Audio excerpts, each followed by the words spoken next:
Actually rose another 10 cents during the last 2 weeks. The Lundberg survey shows the national average now for a gallon of regular self-serve $4.10. It's $1.10 higher than a year ago. Mid-grade average is $4.22, and Premium Joe $4.33. Yeah, I don't think you're going to see these prices going down anytime soon. On the topic of all things energy, let's turn to Kevin Kerr. He is the editor of Resource Trader Alert. And Kevin, after everything you heard from Saudi Arabia this weekend, what's your take? Where do we go from here with oil prices? Well, I think the markets are disappointed. I don't know what people were really expecting to hear from this meeting this weekend, but you know, a 200,000 barrel increase is really nothing. It seems like every time we go over, the president visited, they gave him a little bone to take home, and now we have this, and it's really not going to have any impact at all. I think, you know, you guys have pointed out that the large part of this market is the dollar weakness.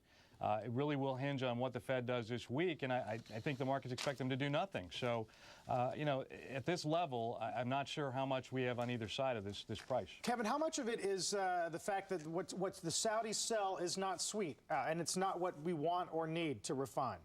Yeah, that's a big part of it, you know, but the sour crudes are starting to pick up a lot of steam, and they're starting to put more attention towards it.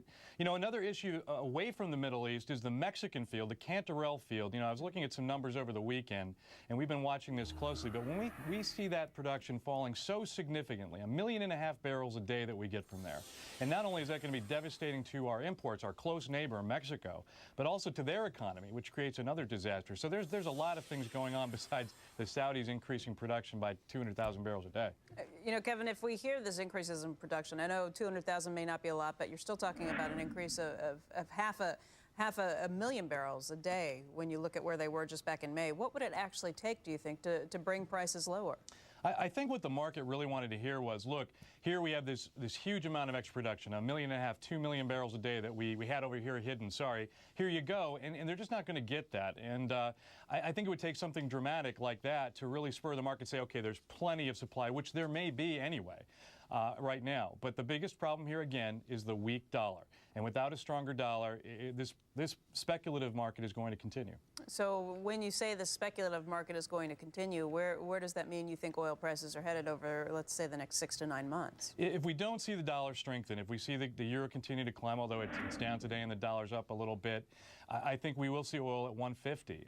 This trend will continue. And eventually, though, you know, it will top out, and I think that's probably where we're going to see it top out.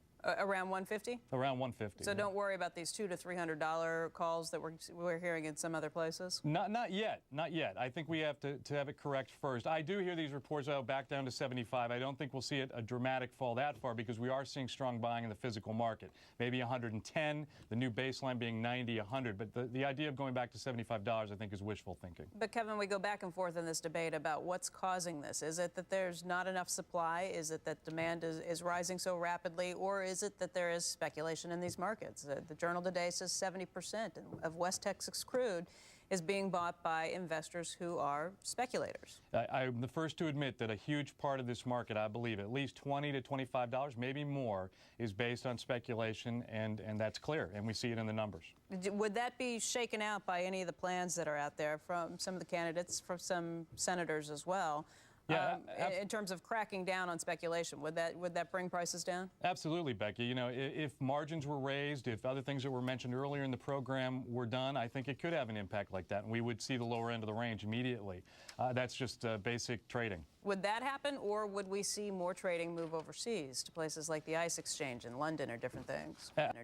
Absolutely, we would see that too. I think with the new Dubai exchange, we would see a lot of these funds. If regulation increases significantly, if it's more difficult to trade, if margins are raised, you'll see that money leave and probably not return. There's much more friendly environments for it to trade in nowadays. All right. Kevin, I want to thank you very much for joining us. It's good to talk to you today.